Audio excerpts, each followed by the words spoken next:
जब एनएसडी से आप निकल रहे थे तब आपने सोचा था कि नसीर साहब, ओमपुरी साहब, मनोज बाजपेयी साहब, इरफान साहब का नाम लिया जाएगा, उन नाम के बीच में नवाजुद्दीन सिद्दीकी का भी नाम होगा? ऑफ कोर्स, क्योंकि वो मेरे आइडल थे। वो इतनी बड़ी जमात है इसकी कि हम सोच भी नहीं सकते। जो भी लोग आज यहाँ हैं, I am sure about it कि वो नसीर साहब, ओमपुरी और पंकज कपूर को देख के आए थे। मैं खुद आया था, इरफान भाई खुद आए थे, मनोज वाजपेयी खुद आए थे, इन लोगों की क्राफ्ट को देख के। सर, आपको लगता है थिएटर एक्टर्स के अंदर ईगो है, सेंस ऑफ प्राइड आ जाता है उनके अंदर? आई थिंक थिएटर के एक्टर्स से ज्यादा विनम्र कोई भी नहीं होता मेरे ख्याल से। जितना वो जानते हैं, उनके सामने जब वो खड़े होते हैं जो कुछ नहीं जानते, तो उस एक्टर को तो लगेगा ना कि जिस आदमी ने 15-15 साल थिएटर किया, 10 साल थिएटर किया या 5 इयर्स थिएटर किया है, इंटेंस थिएटर किया है, वो आदमी जब अपने सामने नॉन एक्टर्स को देखता है तो उसको तो गुस्सा आएगा, फ्रस्ट्रेशन तो होगा ना। अगर काश हमारा सिनेमा उस लेवल पे जहाँ पे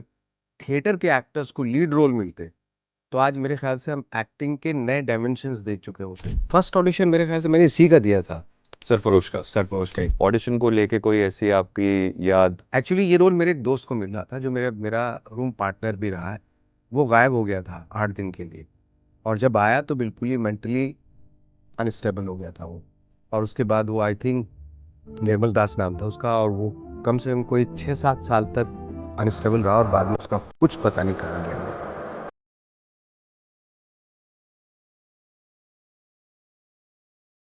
नमस्ते दोस्तों, वेलकम टू RVCJ। मेरा नाम आयुष है और कुछ 100-150 इंटरव्यू के बीच में एक ऐसा मौका मिलता है जहां पे हम एक्चुअली फिल्म मेकिंग, आर्ट और क्राफ्ट के बारे में बात कर सकते हैं।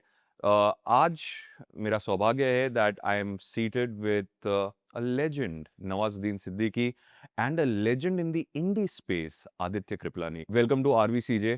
Thank you. नवाज सर, कैसा फील कर रहे हैं आज? कैसा महसूस कर रहे हैं? Are you relaxed? थोड़ा गर्म फील कर रहा हूँ। ऑफ कोर्स, जैसे वेदर है, इतनी गर्मी है, बहुत ज्यादा गर्मी हो रही बहुत है। ज्यादा गर्मी। कह रहे कि एल नीनो की वजह से, जो साइंस वाले लोग हैं वो कह रहे हैं कि एल नीनो की वजह से इस साल हिंदुस्तान का सबसे गर्म साल जाएगा। गाइस प्लीज घर पे रहें और अपने बॉस से कौन है कहे कि एल नीनो?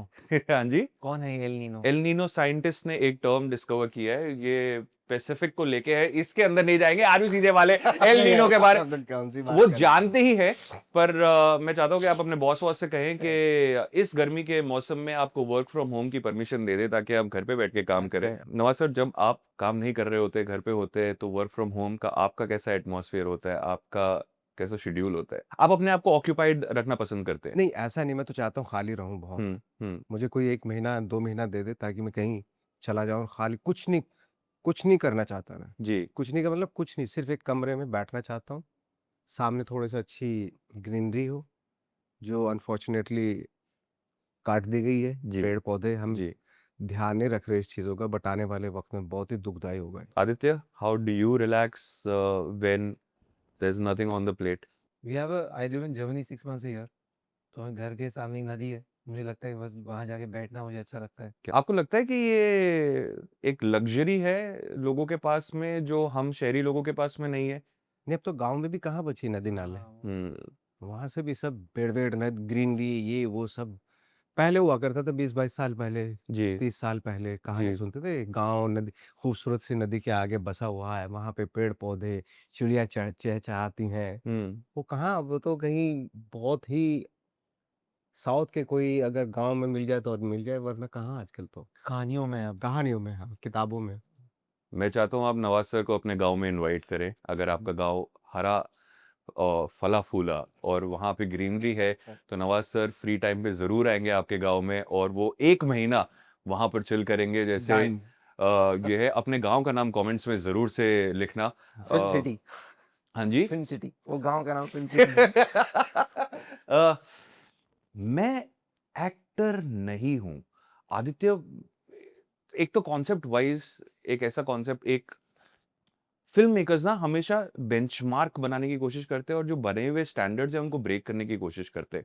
एंड ये जो करेज है, ये इंडी फिल्म्स में पहले करेज आता है और उसके बाद में ये जो एक्सपेरिमेंटेशन है शायद से इंडी फिल्म से सक्सेस होके कमर्शियल मूवीज के अंदर चला जाता है। When I talk of something that Shuk me in the recent past, that was Netflix पे एडोलेसेंस करके एक सीरीज आई जो उन्होंने वन टेक में, नवाज सर आपने देखी ये सीरीज, एक टेक में पूरा शूट किया। और वैसे ही मैं एक्टर नहीं हूं मैं, there is a story line which is going but the shoot is happening simultaneously across Mumbai and Frankfurt, बिल्कुल दो ऐसे शहर जो पोलरी ऑपोजिट है। राइट। ये कहाँ से आप नदी किनारे बैठे थे और ये ख्याल आया आपको?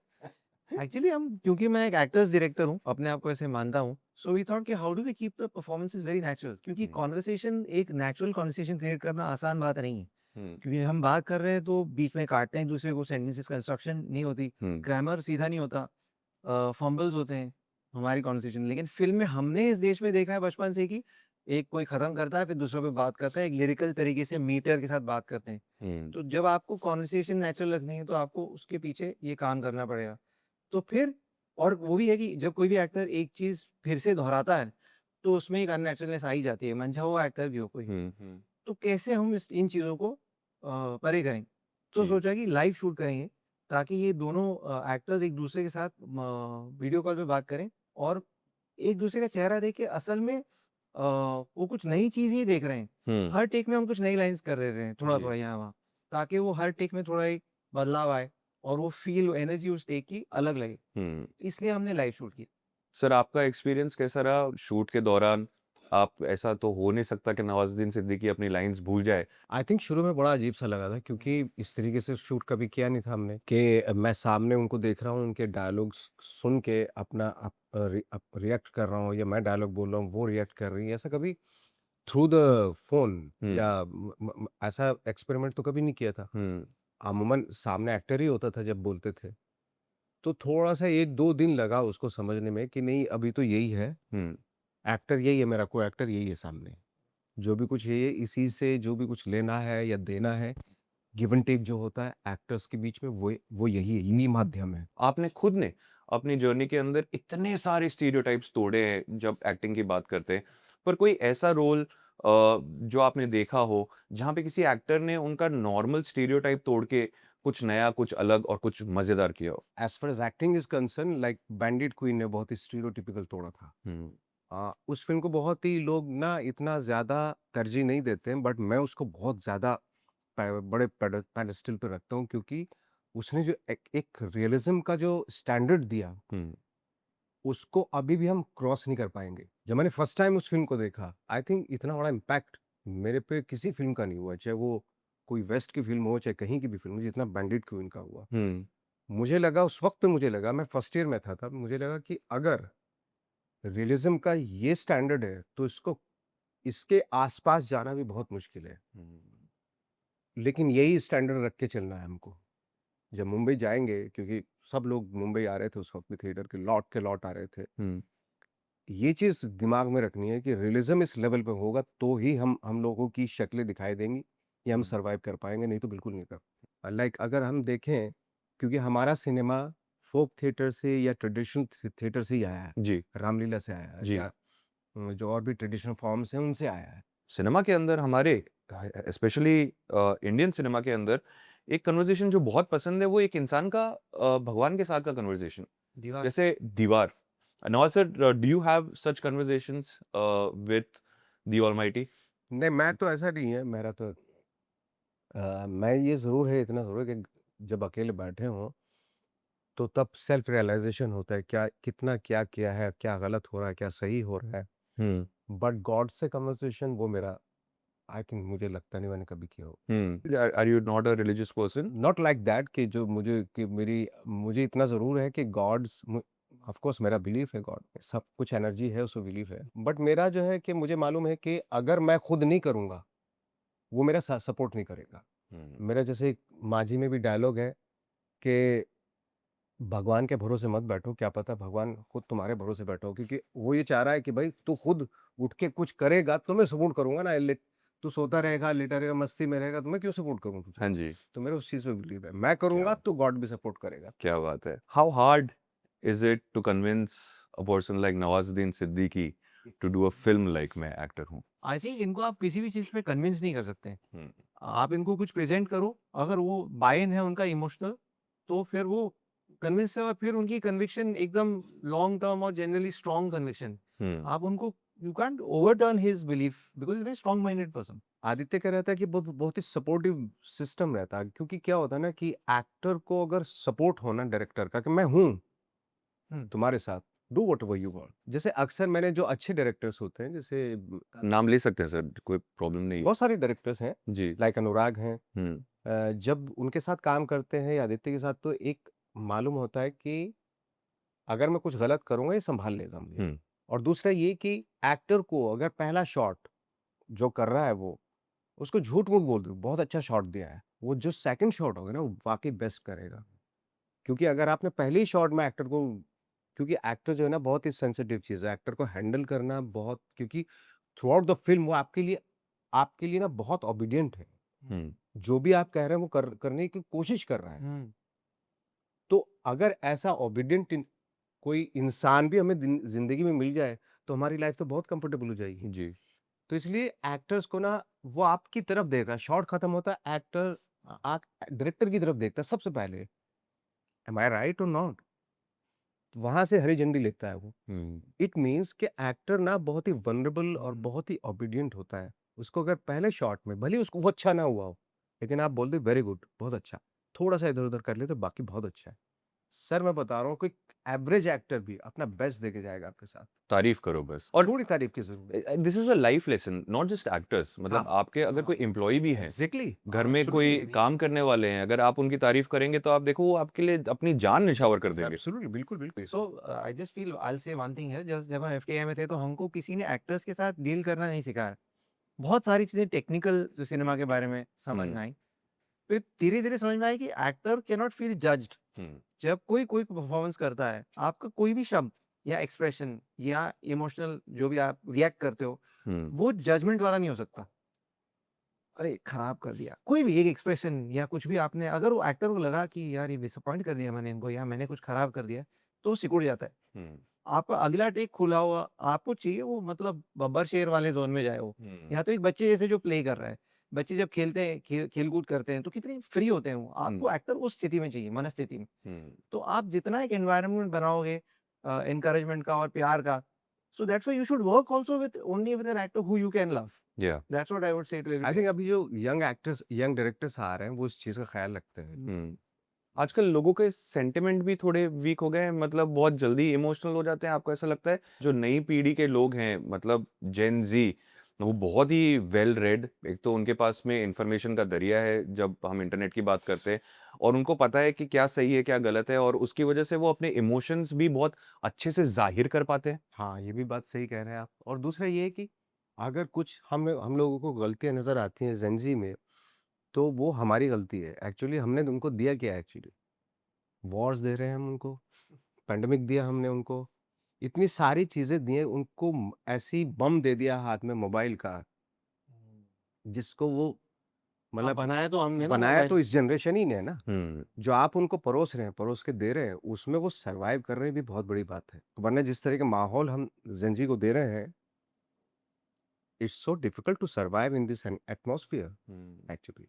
ये हमारी रेस्पॉन्सिबिलिटी, आपकी हमारी रेस्पॉन्सिबिलिटी कि हम कितना शेमफुल होना चाहिए एक्चुअली, हमें किस तरह का माहौल हम दे रहे हैं अपने। आज की फिल्म आप देख लीजिए किस तरह की फिल्म हमको दे रहे हैं, वॉयलेंस, कंप्लीटली वॉयलेंस। मैं नहीं कि मैंने भी की है वॉयलेंट फिल्में, बट एज यू सेड ना, हेट्रेड भी दे रहे हैं at the same time. Diversity नहीं है इतनी सिनेमा में जितनी होती थी। आप क्या कह रहे थे? ऑल्सो हेट, ये जो ट्रोलिंग का कल्चर है, बदसूरत लग रही हो, हाँ, कि बदसूरत लग रही हो, मोटी लग रही हो, ऐसे कमेंट। हाँ, ये तो खैर बहुत ही अच्छा। आई थिंक वो इस तरह के कमेंट्स करते होंगे जो लोग घर पे खाली बैठे हुए काम करने वाले बंदे नहीं कर सकते कभी भी। एम्प्लॉयमेंट का प्रॉब्लम है सर। जी। क्योंकि जो भी बंदा बिजी है अपने काम में, वो इस तरह का खाली टाइम उसके पास नहीं है। उसके पास क्या बचा है जो काम नहीं कर रहा है? सिर्फ नफरत बची है। वो या तो इधर जाएगी या ट्रोलिंग में जाएगी या कहीं और जाएगी, नफरत ही है उस आदमी के पास। मैं जब कमेंट्स देखता हूँ, कभी कभार कमेंट देखता हूँ अननेसेसरी, कोई अच्छी सी डाला और उस पर बहुत ही नेगेटिव कमेंट्स आ रहे, मैं देखता हूँ, खोल के उसको देखता हूँ। अब सब अभी सब देखते हैं सर। मैं देखता हूँ सब बंदे के पास कोई काम है नहीं, तो वो चिढ़ा बैठा हो, वो गुस्से में है, क्या करूं क्या करूं, जल रहा है वो। जल रहा है वो, क्या करूं? तो अच्छा गुस्सा किसी और पे निकाल देता हूँ, इसकी माँ बहन कर देता हूँ, उसकी माँ बहन कर देता हूँ। ये है उसके पास। जिन बच्चों के पास काम है, जो बिजी हैं, वो कभी इस तरह की चीज ही नहीं करेंगे। आप कैसे अपने परिवार को इससे दूर रखते हैं? क्योंकि Nawazuddin Siddiqui is always in the spotlight. बचा के रखना तो बहुत मुश्किल, क्योंकि माहौल ऐसा है, बट लेट्स सी, इसी इसी एटमॉस्फेयर में, इसी माहौल में देखते हैं कितना कुछ बचा सकते हैं, वही है। हुँ। I'll just add here, since his daughter also is into acting. I नहीं। think अगर आपका कुछ पैशन है ज़िंदगी में और आप उसके पीछे जुट जाते हो, उसको पाने में या उसकी उस राह पे चलने में, तो फिर आधा तो आपका आपका जो माइंड स्पेस है वो फुल हो जाता है उससे। हुँ। तो इनफैक्ट फाइंडिंग समथिंग जिसमें आपका बहुत जुनून हो या आपका बहुत पैशन हो, हुँ। Is a very good way to keep yourself. Absolutely. एक सेगमेंट करते हैं दोस्तों। हुँ। लेडीज एंड जेंटलमैन, हमने आपसे पूछा कि आप नवाज़ुद्दीन सिद्दीकी से क्या सवाल पूछना चाहते हैं और आपके बेस्ट 10 सवाल आज नवाज सर खुद जवाब देंगे। This is we are meeting him for the promotions of Main actor नहीं Hoon which is releasing on the 8th of May. तो फर्स्ट है, विच इज नवाजुद्दीन सिद्दीकी's फर्स्ट मूवी, सरफरोश। कुछ कहना चाहेंगे उस मूवी के बारे में? कोई ऐसे एक्सपीरियंसेस आपके जो आप अपने फैंस के साथ शेयर करना चाहते हैं? आई थिंक उसमें एक बड़ा अजीब सा इंसिडेंट हुआ था फर्स्ट टाइम जब मेरे को फिल्म मिली। एक ही सीन था उसमें, बहुत छोटा सा। तो एक्साइटमेंट में मैं ना, मुझे बताया था फिल्मिस्तान में, मैं फिल्म सिटी चला गया था। अच्छा।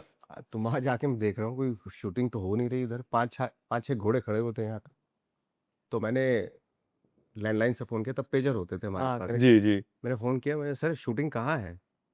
बोले तुम कहाँ हो? मैंने, जहाँ पे आपने बोला था। सामने कुछ दिख रहा है? मैंने 5-6 घोड़े खड़े हुए हैं। उसने बोला फिल्म सिटी। बोले तुम कहाँ हो?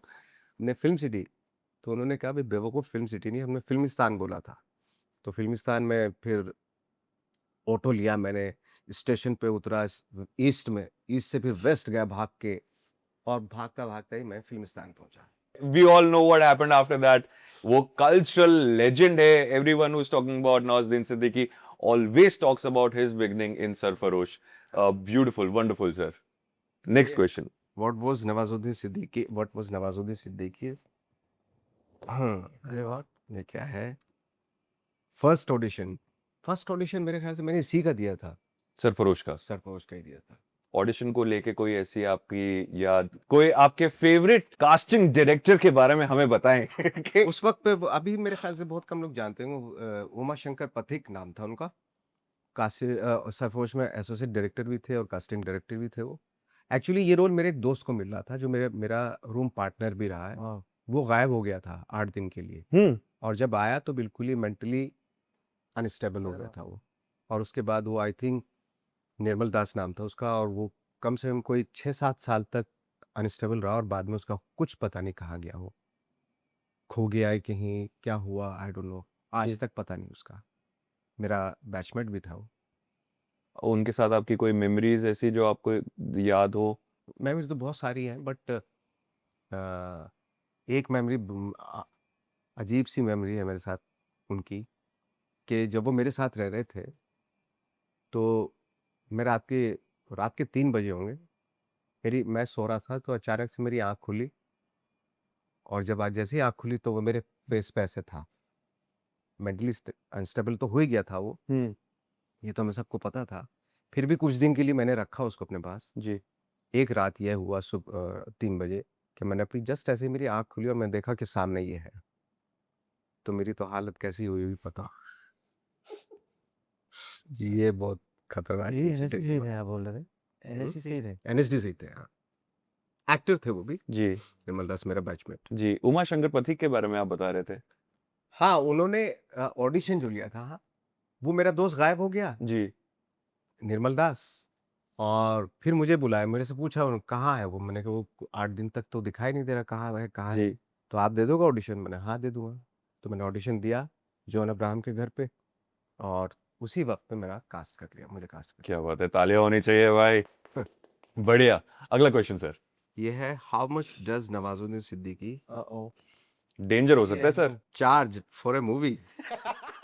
I can answer that. Nothing. I'll come to this. I'll come to this. हमारे प्रोड्यूसर भी बहुत तेज है, उनको पता है कि अगला सवाल कौन सा है। That's right. सर आप कितना चार्ज करते हैं एक तो मूवी के ये लिए? तो फ़िल्म्स पे डिपेंड होता है, हाँ। और बाकी इनकी जो मूवी है वो मैंने की है, वो आप इनसे पूछ सकते हैं कितना चार्ज किया मैंने। एक पैसा में इनफैक्ट ये खुद का टिकट लेके फ्रैंकफर्ट पहुंचे थे, ऐसा मैंने बहुत कम देखा है। क्या बात कर रहे हैं? हाँ, हाँ। और You're बिना saying that manager Nawazuddin Siddiqui didn't charge a single rupee for मैं actor नहीं हूँ. Nothing. He was kind enough to not charge a single rupee. When he reached Frankfurt on his own.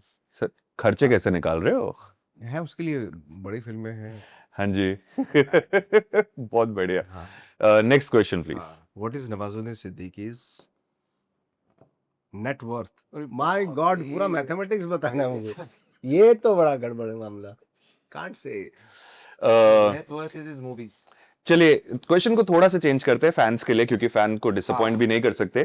Question को sir ऐसा करते हैं कि आपको कब ऐसा लगा कि अब आप फाइनेंशियली सिक्योर हैं? आई थिंक मुझे कभी पता नहीं चला, हालांकि पैसा वैसा होता था, मुझे क्या होता था ना, मैं सच बताऊं आपको, जब पहले था कैश का, हम्म. जब काम करते थे तो कुछ पैसा हाथ में आता था हम्म. तो लगता था हाँ मैं बहुत अमीर आदमी हूँ। एक्स्ट्रा के रोल के अंदर 2500 2000 रुपए 5000 जो भी जी मिल गए जी. तो लगता था हाँ बहुत पैसा है, अच्छा है, तो उसको संभाल के रखते थे।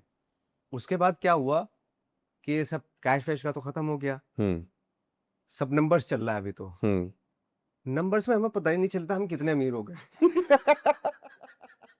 क्योंकि कैश नहीं है ना हमारे पास। जी. अच्छा, हम वो जनरेशन के लोग हैं जहाँ पे कैश चलता था, तो मुझे पता ही नहीं होता कि मैं कितना अमीर हूँ या कितना व्हाटएवर के क्या स्टेटस है मेरा जी. फाइनेंशियली, जी. मुझे आइडिया नहीं, वो सब वो लोग संभालते हैं। बहुत बढ़िया. व्हाट इज नवाजुद्दीन सिद्दीकी's फेवरेट फूड?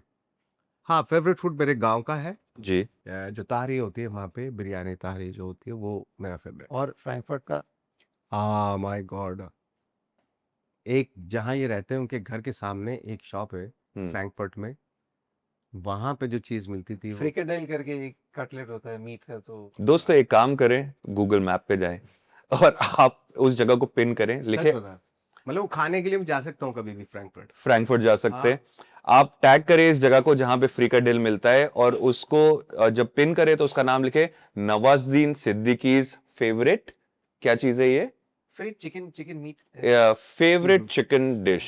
बट तहरी की बात कर रहे थे, हमारे स्टूडियो में कुछ दिन पहले ही फैजल मलिक साहब आए थे, आजकल काफी धूम मचाया हुआ है उन्होंने पंचायत के बाद, और मेरे बहुत अच्छे मित्र हैं, तो उन्हें हमने स्टूडियो में बुलाया था और वो तहरी की बात कर रहे थे कि तहरी ना दो टाइप की होती है, एक होती है बहुत अच्छी और एक होती है बहुत गंदी.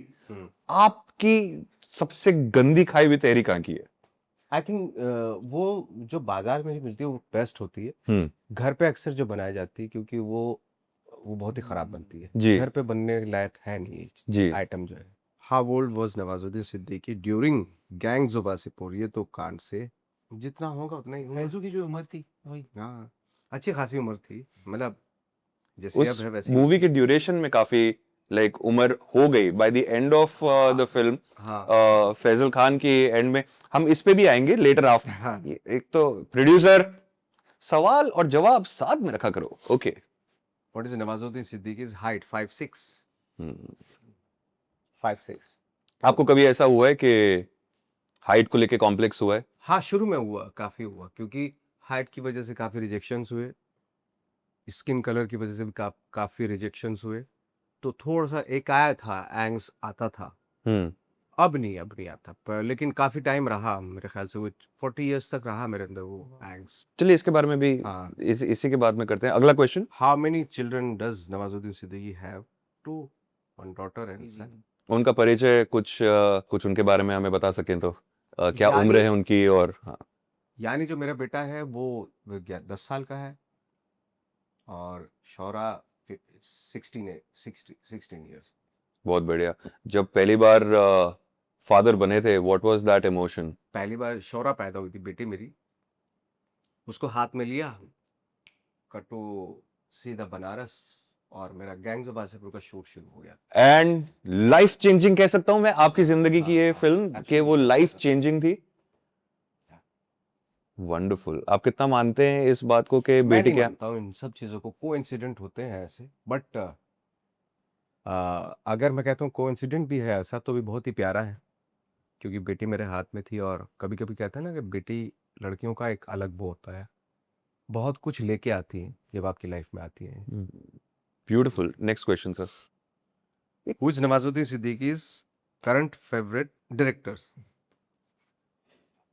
ऑफ कोर्स आदित्य, कान बंद कर लो 2 सेकंड के लिए या फिर आप आदित्य के बारे में भी बता सकते हैं। हाँ, what is Nawazuddin Siddiqui's crush, secret crush, secret crush क्या होता मैं इसमें मुझे पता था कि ये जब सवाल पूछा जाएगा, कुछ हॉलीवुड के नाम आएंगे, कोई ऐसी एक्ट्रेसेस आएंगी जिनके ऊपर आपको क्रश रहा होगा। हॉलीवुड का एक्टर्स पे मेरा रहा है हॉलीवुड, लेकिन एक्टर्स तो हमारे यहाँ की हमेशा इन पे इजीली क्रश किया जा सकता है। कुछ एक नाम अगर आप बता सकें, किस एक्टर पे आपको उनकी एक्टिंग टैलेंट की वजह से क्रश रहा? एक्टिंग टैलेंट की वजह से भी, और जो जिस तरह से वो दिखती थी, वो like Smita Patil, my God क्या फेस था उनका, और कितनी अच्छी एक्टिंग करती थी। और तेज भी इतना, है? ऐसा तेज, ऐसा नो तेज ऐसा, हाँ बिल्कुल। उस वक्त पे बहुत सारी एक्ट्रेस थी, और मोस्टली मुझे ज्यादातर जो वो जिन एक्ट्रेसेस में सेल्फ डिपेंडेंसनेस नजर आती थी ना, जिनके एक थॉट नजर आता था कि इसका अपना थॉट है, वो लाइक शबाना जी या जी। स्मिता जी, इस तरह की जो एक्ट्रेसेस बहुत पसंद थी। जी, वहीदा रहमान। वंडरफुल। सर, आज ये सेगमेंट खत्म हो, एक बार जोरदार तालियां हो जाए यहाँ पे जितने भी लोग मौजूद हैं, जोरदार जोरदार तालियां। स्मिता जी की बात पे थोड़ा सा और आगे जाते हैं। ये जो हमने रंग कद काठी इसकी बात करी, जिससे शायद से 40 साल तक आप भी जो एक सवाल अपने मन में लेकर चल रहे थे, स्मिता जी का रंग की वजह से भी काफी सारे लोगों ने उनको मेन स्ट्रीम के अंदर कंसिडर नहीं किया। नवाजुद्दीन सिद्दीकी के साथ में ऐसा हुआ कि मेन स्ट्रीम में आने से पहले, जब तक एक्टिंग प्राउडेस लोगों ने डिस्कवर नहीं करी, उससे पहले नवाज को बहुत रिजेक्शंस फेस करने पड़े। और कैसा लगता था जब शाम को आप घर आते थे वो रिजेक्शन के बाद में? कुछ नहीं लगता था, मुझे पता था इस बात का, और रिजेक्शन अगर हो भी रहे थे तो हमें डे वन से मालूम था, जब हम बॉम्बे आने से पहले भी मालूम था हमें कि इस तरह के स्ट्रगल्स होंगे, इस तरह की चीजें आएंगी सामने। तो कोई बहुत बड़ी बात नहीं थी हाइट को लेके। ऑफ कोर्स ये मेरी खुद की जाती वो थी कि मैं एक्टर बनने की मैंने ख्वाब सोचे, सपने देखे, लेकिन चूंकि चलन उस तरह का है फिल्मों में, और फिर मैं तो कहता हूँ इंडस्ट्री में तो बहुत कम है, समाज में बहुत ज्यादा है, सोसाइटी में बहुत ज्यादा है, क्योंकि आपकी मदर ही आपको बोलेगी कि भाई बीवी गोरी लेके आना। तो ये जो कॉन्सेप्ट है, ये हमें मालूम था कि आपको उस रिजेक्शन होंगे। जितना मैं एक्सपेक्ट कर रहा था उससे तो कम ही हुआ रिजेक्शन, अगर देखा जाए थी। हाँ, कुछ टाइम तक थोड़ा सा एक एंग्स रहा, लेकिन वो भी जाके खत्म हो गया जब हम बाहर जाते थे, और बाहर हमारी फिल्में जाती थी कान फिल्म फेस्टिवल में या बर्लिन में या कहीं भी सनडांस फिल्म फेस्टिवल में जब मैं जाता था, या जब वो हमारे काम देखते थे, तब वो कॉन्फिडेंस आता था। वो इस चीज को देखती ही नहीं थी कि ये इसका कलर है तो ये ऐसा है।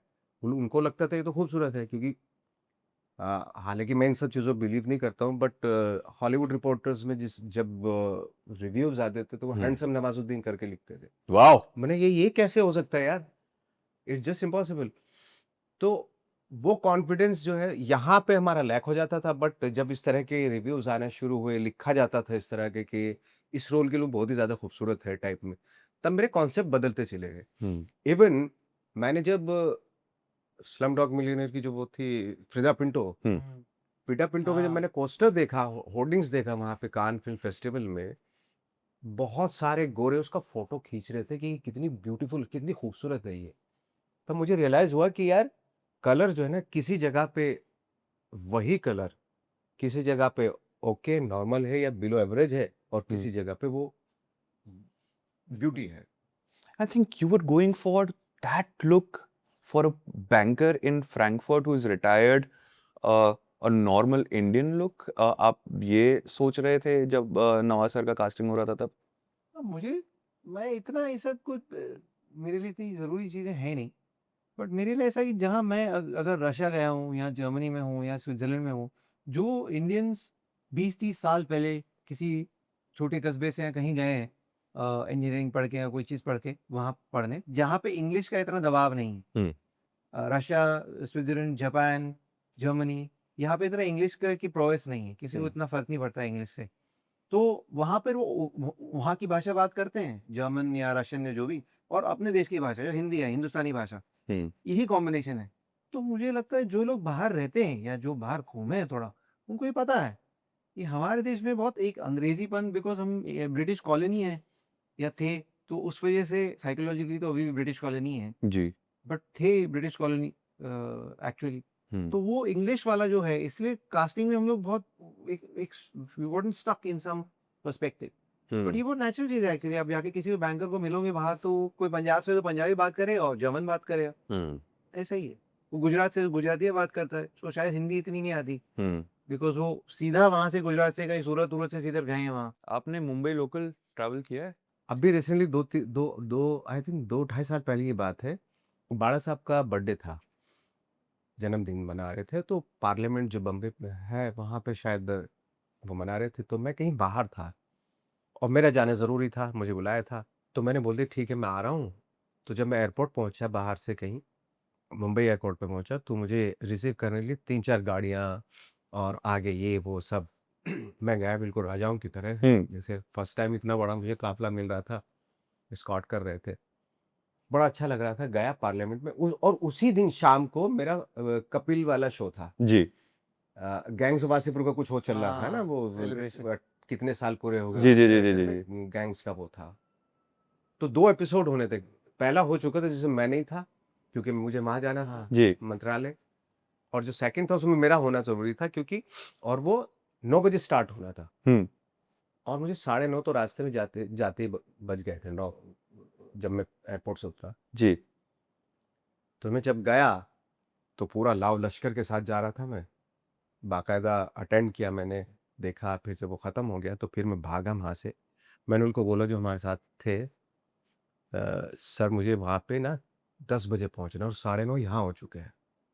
9:30 या 10 सवा 10 पे पहुँचना है मुझे फिल्म सिटी। जी तो बोले ये तो पॉसिबल नहीं हो सकता। मैंने पॉसिबल है सर, मुझे आप गेटवे ऑफ इंडिया तक छोड़ दो। हाँ, कौन सा जहाँ से गाड़ियाँ चलती हैं, ट्रेन चलती है, चर्च गेट से फिर आप चर्च गेट, हाँ, आप मुझे चर्च गेट छुड़वा दो। तो मंत्रालय से चर्च गेट उन्होंने छुड़वाया।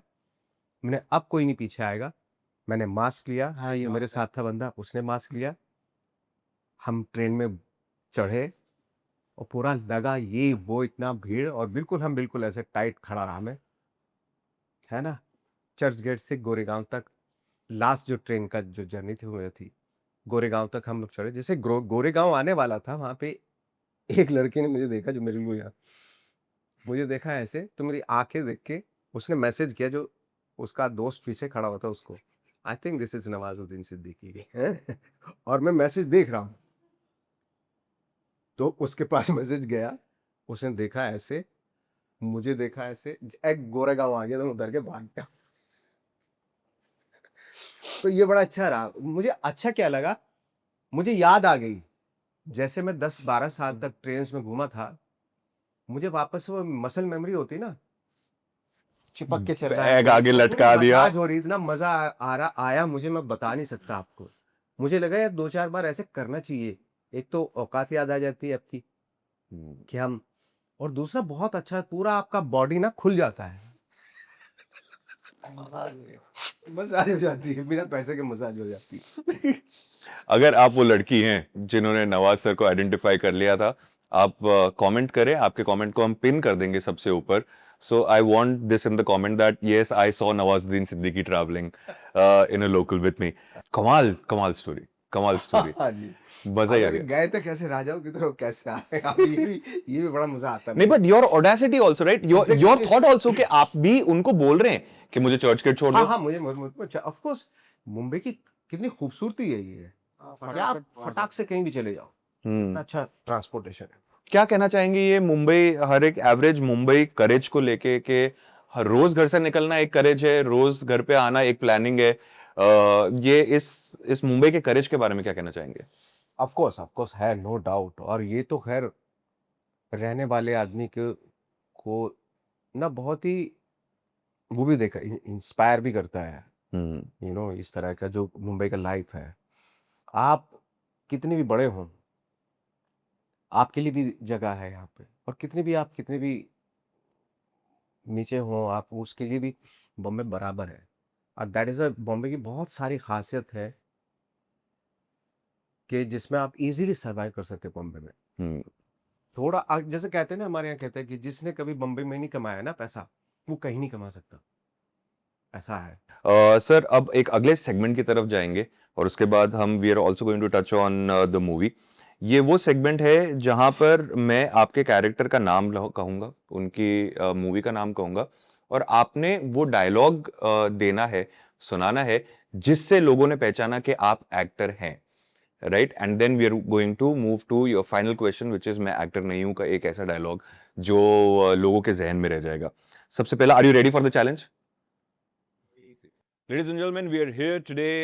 We're seated with Nawazuddin Siddiqui and Aditya Kriplani. We're talking about मैं एक्टर नहीं हूँ, और मैं नवाज सर को उनके फिल्म के कैरेक्टर का नाम और मूवी का नाम बताने जा रहा हूँ, और वो उस सिचुएशन पे, उस टाइम पे उस डायलॉग को रिसाइट करेंगे जिस टाइम पे आप लोगों ने कहा कि वो एक्टर हैं। तो सबसे पहला नवाज सर जो कैरेक्टर है वो है फैजल खान, गैंग्स ऑफ वासेपुर 2। उसका एक डायलॉग जो आपको जिसने आपको फेम की सीढ़ियां पर चढ़ाया। आई थिंक डायलॉग का मैसेज होता है, मुझे बिल्कुल भी वो बड़ा अजीब सा लगता है डायलॉग बोलना फिल्मों के। कौन सा डायलॉग? माँ का, बाप अच्छा, का। बाप का, भाई का, दादा का, सबका बदला लेगा तेरे भाई ने। ये डायलॉग जब आपके पास में आया था, आपको लगा था ये ऐसे? मुझे लगा था बहुत ही खराब डायलॉग है, और आज भी लगता है मुझे इतना गंदा डायलॉग अनुराग ने क्यों लिखा, मुझे समझ में नहीं आया। अगला character Ganesh Gaitonde, secret games. कभी मुझे भी कभी लगता है कि अपुनिश भगवान है। ये भी डायलॉग मेरी समझ में नहीं आया।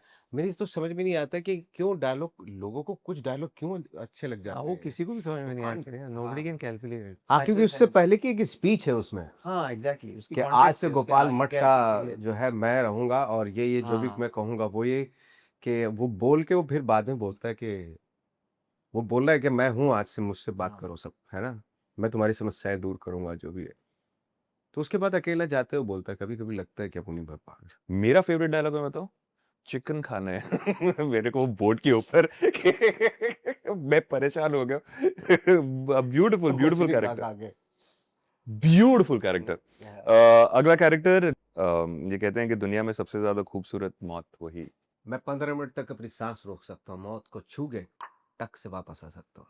And that epic laughter sir, ये आपका खुद का इम्प्रोवाइजेशन था इस सीन के अंदर, इस डायलॉग को लेके, ये लाफ्टर को लेके? ये वाला जो तो मैंने वहीं पे इम्प्रोवाइज किया था, बट हंसी कहीं ना कहीं मेरे दिमाग में थी। मनोज भाई ने कहीं हंस हंस ह- ह- ह- की हंसी थी ये उसमें। एक बच्चन साहब के साथ आई थी उनकी फिल्म अक्स। अक्स, हाँ, हाँ। अक्स में।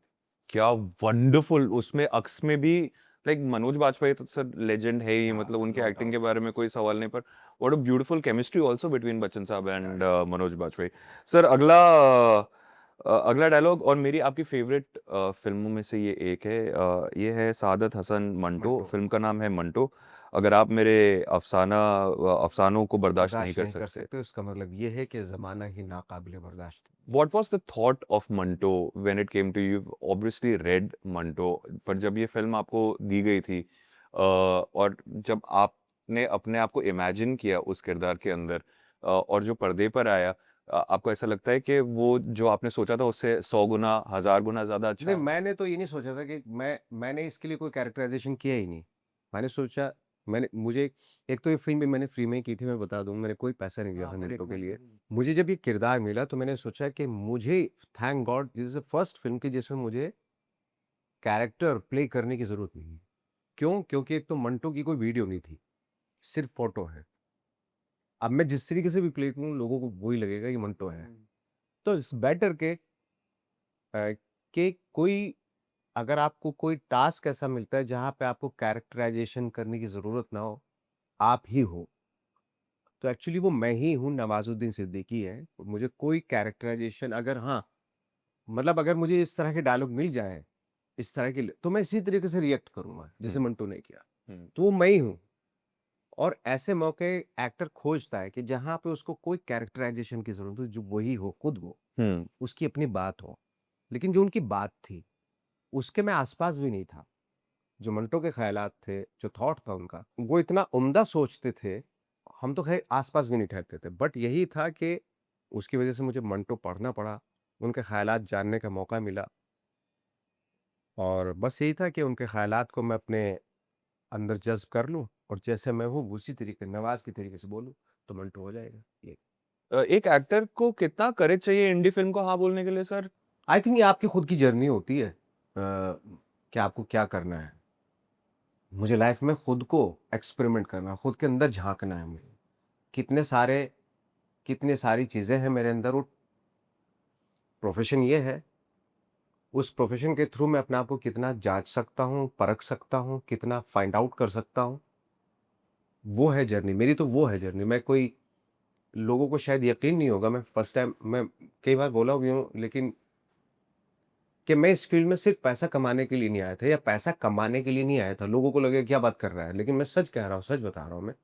मेरी दिल की ख्वाहिश थी कि मैं कोई ऐसा ऐसी चीज चुनूं जिसमें मुझे, मेरे अंदर की चीजों को राहत मिले। सिर्फ पैसा कमाने वाली बात होती तो मेरे यहाँ पे मेरी बहुत ज़मीन है, मैं उस पे गन्ने की खेती होती है, कोल्हू बना लेता या मिल खोल लेता, तो मैं वहाँ पे बहुत पैसे, जितना मैंने अभी कमाया उससे भी ज़्यादा पैसे कमा सकता था। मैं इस फील्ड में आया हूँ, अपनी मर्ज़ी से आया हूँ, और मुझे अपनी मर्ज़ी का काम करना है। एक ही लाइफ़ मिलती है, पैसा तो बहुत लोग कमाते हैं, है ना? इतना पैसा कमाते हैं लोग कि हम उनके आस-पास भी नहीं ठहरते, है ना? बट अपनी लाइफ़ को अपने तरीके से जी के जानी, वो अलग ही बात है। उसमें खुशी मिलती है जब आप अकेले बैठते हैं। क्या जब बात मैं सुनसान बैठता हूँ ना, तो मुझे खुशी होती है कि थैंक गॉड, मेरे अंदर की जो सोच चल रही है, मैं उसको थ्रू द कैरेक्टर लोगों को दिखा तो रहा हूँ, मैं क्या हूँ। हुँ, बस इतना ही सैटिस्फैक्शन है, इतनी लाइफ से। तो लाइफ इतनी खूबसूरत लगती है ना मुझे, इससे ज़्यादा कुछ खूबसूरत नहीं है, मुझे तो लगता है। क्या नहीं तो बात है, पैसा तो हज़ारों, लाखों, करोड़ों लोगों के पास है। क्या बात है। जब एनएसडी से आप निकल रहे थे, तब आपने सोचा था कि जब नसीर साहब, ओमपुरी साहब, मनोज बाजपेयी साहब, इरफान साहब का नाम लिया जाएगा, उन नाम के बीच में नवाजुद्दीन सिद्दीकी का भी नाम होगा? ऑफ कोर्स, क्योंकि वो मेरे आइडल थे। और मैं सच बता रहा हूँ, थिएटर के एक्टर्स स्पेशली, जो लोग बोलते हैं ना कि हम फला सुपरस्टार को देख के झूठ बोलते हैं, अमूमन मोस्ट ऑफ द टाइम जो है, थिएटर के एक्टर्स जो है ना, वो नसीरुद्दीन शाह, ओमपुरी, पंकज कपूर को देख के आते थे। और इतनी बड़ी जमात है इसकी कि हम सोच भी नहीं सकते। आज जो भी आप ग्रेट एक्टर्स, या हमारे से पहले, हमारे बाद, या हमारे टाइम में जो भी ग्रेट एक्टर्स, एक्टर्स की बात कर रहा हूँ मैं, हुँ, जो भी लोग आज यहाँ हैं, I am sure about it कि वो नसीर साहब, ओमपुरी और पंकज कपूर को देख के आए थे। मैं खुद आया था, इरफान भाई खुद आए थे, मनोज वाजपेयी खुद आए थे, इन इन लोगों की क्राफ्ट को देख के। इन लोगों की क्राफ्ट जब हमने फर्स्ट टाइम स्पर्श देखी, या अर्धसत्य देखी, या सुषमन देखी, इस तरह की फिल्में जब देखते थे, हमें लगता है ये कैसे पॉसिबल हो सकता है हुँ, कि कैरेक्टर दिख रहे हैं ये लोग। एक डॉक्टर की मौत भी एक डॉक्टर की मौत। मैं जब स्पर्श में अंधे को, नसीरुद्दीन शाह को देखता हूँ, तो उस तरह का एक्टिंग तो थैंक गॉड ये हमारी जिंदगी में थे, या है, कि उस वो स्टैंडर्ड इन्होंने दिया एक्टिंग का, कि एक लेसन दे दिया सामने कि वहां तक अचीव करना है आपको, हुँ। यू नो, जिसकी वजह से हम आज एक्टर बनने की कोशिश कर रहे हैं। वरना तो फिर वही होता है, एक डायलॉग आप बोलते, एक हम बोलते, महफिल चलती डायलॉग बाजी की, फिर तो यही होता है। सर, आपको लगता है थिएटर एक्टर्स के अंदर ईगो है, सेंस ऑफ प्राइड आ जाता है उनके अंदर? क्योंकि सिनेमा के अंदर जो चीज़ें हो रही है उससे ज़्यादा एक्सपेरिमेंटेशन तो थिएटर कर चुका है और ये किरदार, ये रोल वो जी चुके हैं और जब उनको लाइव ऑडियंस की तालियाँ मिलती हैं, वो सुनने को मिलता है, तो वो एक प्राइड, एक ईगो, एक एरोगेंस आ जाता है एक्टर के अंदर। आई थिंक थिएटर के एक्टर से ज्यादा विनम्र कोई भी नहीं होता मेरे ख्याल से। वो आके इतनी, वो जब आते हैं यहाँ पे या कहीं भी ऐसी जगह जाते हैं, जितना वो जानते हैं, उनके सामने जब वो खड़े होते हैं जो कुछ नहीं जानते, तो उस एक्टर को तो लगेगा ना कि मैं इतने साल, इतना भी एहसास नहीं होने देना चाहते आप उसको, जी गुड। कि जिस आदमी ने 15-15 साल थिएटर किया, 10 साल थिएटर किया, या 5 इयर्स थिएटर किया है, इंटेंस थिएटर किया है, वो आदमी जब अपने सामने नॉन एक्टर्स को देखता है, तो उसको तो गुस्सा आएगा, फ्रस्ट्रेशन तो होगा ना। और चूंकि चलन नहीं है हमारे यहाँ के थिएटर के एक्टर को उस तरीके से वेलकम करना, अभी भी हम सपोर्टिंग एक्टर में यूज कर रहे हैं उनका, है ना, या तो छोटे छोटे कैरेक्टर्स दिए जाते हैं उनको। अगर काश हमारा सिनेमा उस लेवल पे, जहाँ पे थिएटर के एक्टर्स को लीड रोल मिलते, तो आज मेरे ख्याल से हम एक्टिंग के नए डायमेंशंस देख चुके होते। हम जो जो स्टार्स होते हैं, जो सुपर स्टार्स होते हैं, ऑफकोर्स उनको देखना पसंद है, मुझे भी पसंद है वो, मैं भी पागल होता हूँ उनको देखने के लिए। बट एक्टिंग में जो एक एक प्रोग्रेस होनी चाहिए थी, जो डेवलपमेंट होना चाहिए था। लाइक फॉर एग्जांपल, जैसे बहुत ही अजीब सा एग्जांपल दे रहा हूँ, जैसे हीथ लेजर का कैरेक्टर था वो जोकर का। जोकर का, मैंने उस सेम ऐसी परफॉर्मेंस स्टेज पे देखी है। किन एक्टर के थ्रू देखी है? वो ट्रेंड एक्टर जिनको एक्सपीरियंस था, 10-10, 12-12, 20-20 साल का एक्सपीरियंस था। वो सेम सेम इंटेंसिटी की परफॉर्मेंस मैंने थिएटर में देखी है। चलो उसको वहां तो मिल गया, लेकिन वो वही एक्टर अगर यहाँ पे होता तो हम उस तरह की परफॉर्मेंस देख पाते उसकी, या इस तरह के रोल लिखे जाते? एक्टर्स के पास, जो थिएटर के एक्टर होते हैं, उनके पास इतना टैलेंट होता है। आई एम सॉरी, उसके लिए तो स्क्रिप्ट जो हमारे यहाँ लिखा जाता है वो भी अभी नहीं लिखी जा रही है। मे भी शायद वक्त आएगा जितना वो लेके आते हैं। हाँ, जब उस तरह की फिल्में बनती हैं, जो जो डायरेक्टर्स हैं जो अलग हट के सोचते हैं, जैसे आदित्य और बहुत सारे डायरेक्टर्स हैं जब अलग हट के सोचते हैं, तो लाइक शेखर कपूर ने सोचा बैंडिट क्वीन बनाने के लिए सारे थिएटर के एक्टर भर लिए, और परफॉर्मेंस देखी है गैंग्स ऑफ वासीपुर में या सत्या में। आपने जलवे देखे होंगे थिएटर के एक्टर के। अगर वो डायमेंशन, वो उस तरह की चीजें रहती, तो पता नहीं कहाँ से कहाँ जाती आज। और ऑल्सो थिएटर का इतना योगदान उन फिल्मों में भी, उसको जैसे फिल्माई गई हैं वो फिल्में, जैसे सत्या हो या जो भी नाम इन्होंने लिए, बैंडिट क्वीन, लॉन्ग टेक्स जिसमें हर 10-2-3 सेकंड में काट नहीं रहो आप, तो थिएटर का ही एक्टर कर सकता है वो। वही संभाल क्योंकि सकता है वो। 20-20 सेकंड का एक टेक, जैसे इस फिल्म में हुआ था, 20 सेकंड का एक टेक चल रहा है पूरा कॉन्वर्सेशन, बीच-बीच में थोड़ी कट करते हैं हर 10-10 सेकंड, जैसे ये हो रहा है हमारा कॉन्वर्सेशन चल रहा है 1 घंटे से, उस किस्म का। तो फिल्मों में थिएटर का ही एक्टर कर सकता है, बिकॉज़ वो उसको आदत है 1-1 घंटा परफॉर्म करने की। एब्सोल्युटली। फिल्म के एक्टर को नहीं। आपको लगता है कि इंडियन फिल्म डायरेक्टर्स एक्टर्स को बेबी सिट करते हैं? मुझे लगता है कि ट्रेनिंग नहीं है कि एक्टर्स के साथ कैसे काम करना चाहिए। तो आप अपनी फ्रस्ट्रेशन निकालते हो एक्टर्स के ऊपर। इससे मुझे लगता है एक्टर्स की टोली में जो अ, जितना अब्यूज़ और जितना खराब व्यवहार एक्टर्स का किया जाता है जब वो स्टार्ट कर रहे हैं, इसलिए एक्टर्स की टोली में आपको वो जो वो अब बोलते हैं गॉड कॉम्प्लेक्स हो जाते हैं, हो जाता है, बैड बिहेवियर आ जाता है। वो आता है क्योंकि इतना खराब बिहेवियर उन्होंने देखा एब्सोल्युटली। हुआ है, इतने साल, 20-20, 30-30 साल। हुँ। बिकॉज़ उनसे निचला दर्जा किसी का नहीं है जब वो अनजान है, और उनसे ऊँचा दर्जा किसी का नहीं है जब वो जाने-माने हैं।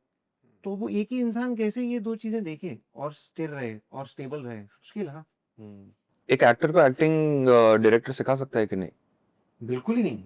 जैसे एक डायरेक्शन एक्टर डायरेक्टर को नहीं सिखा सकता, वैसे ही एक्टिंग डायरेक्टर एक्टर को कैसे सिखा सकता है? बिल्कुल ही अलग क्राफ्ट है। क्या बात है!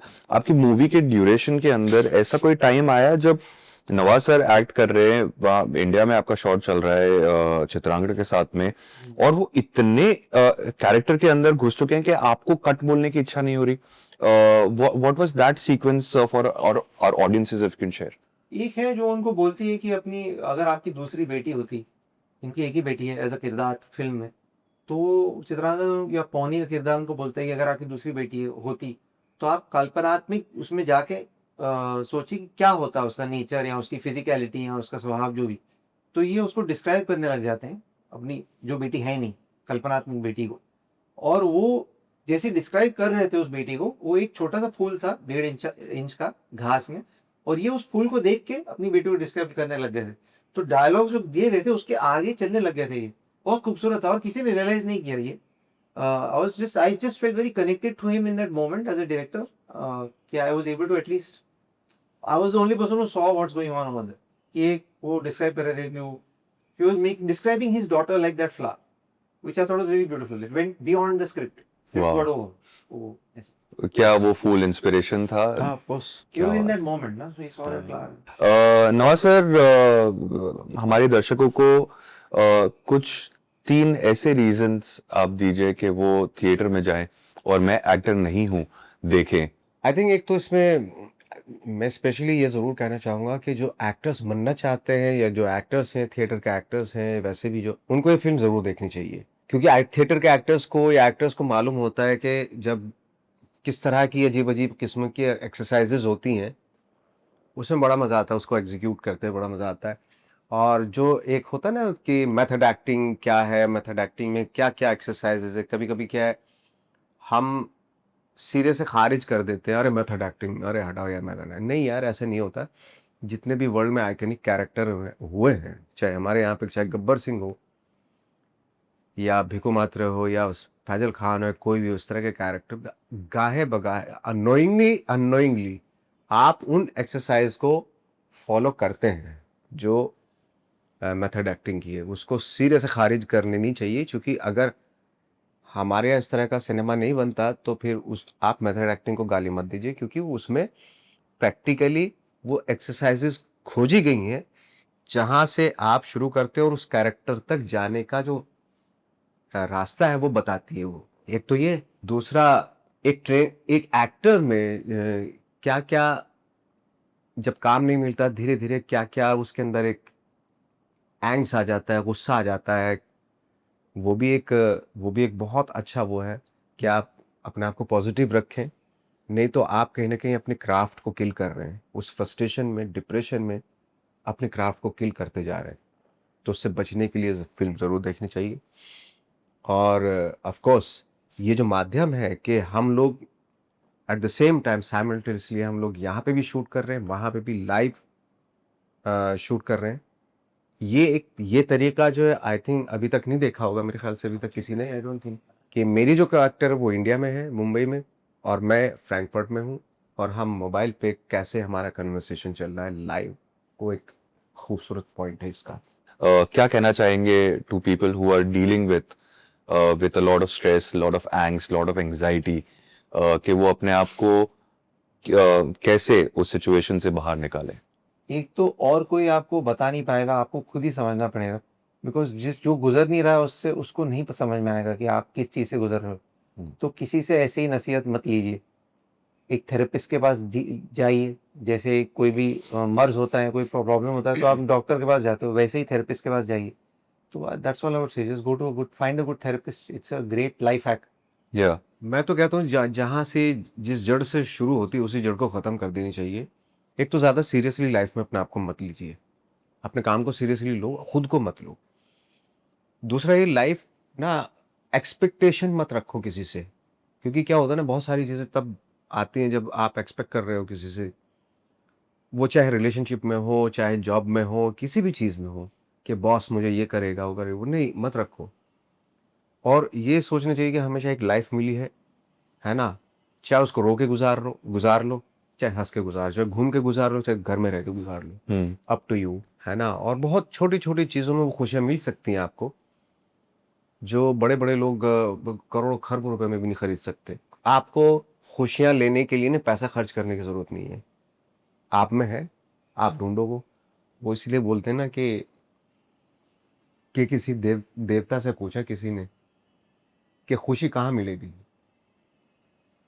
या खुशी कहाँ छुपा जाए? आदमी पकड़ लेता है, ढूँढ लेता है। बोले कहाँ रखे हैं? तो रेत में छुपा दो रेगिस्तान के, ढूँढेगा मिलेगी नहीं। नहीं, नहीं, आदमी इतना खतरनाक है, ढूँढ लेगा वहाँ भी। बोले समंदर में छुपा दो। बोले समंदर में पनडुब्बी बनाएगा, ढूँढ लेगा वहाँ पे भी। पहाड़ में छुपा दो, और पहाड़ पे भी चढ़ जाएगा।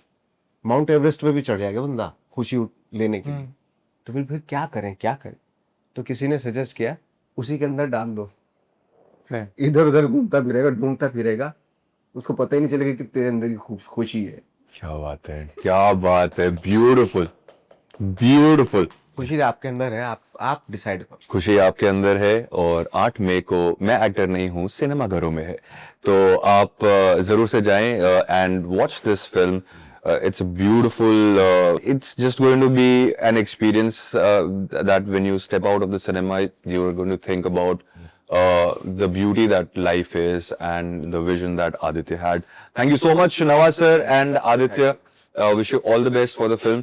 जल्दी मुलाकात लेंगे, और अगर आप एक बार कह दें दैट हाय, मैं हूं नवाजुद्दीन सिद्दीकी, आप मुझे देख रहे हैं RVCJ मूवीज पर, और आपका एक्सपीरियंस कैसा रहा वो थोड़ा सा अगर बता दे, तो हम उसको काट के बड़ा अच्छा सजा के मेरे बॉस को भेजेंगे ताकि मुझे वर्क फ्रॉम होम मिल जाए. हाय, मैं हूं नवाजुद्दीन सिद्दीकी और आप मुझे देख रहे हैं RVCJ मूवी पे. कैसा रहा सर आपका एक्सपीरियंस? सर बहुत अच्छा एक्सपीरियंस है. आई थिंक काफी लंबा इंटरव्यू रहा है. हाँ जी, तो बड़ा मजेदार रहा. Thank you. आदित्य? हाय, मेरा नाम है आदित्य कृपलानी और आप देख रहे हैं RVCJ मूवीज, और बड़ा सुखद अनुभव रहा हमारा. Thank you.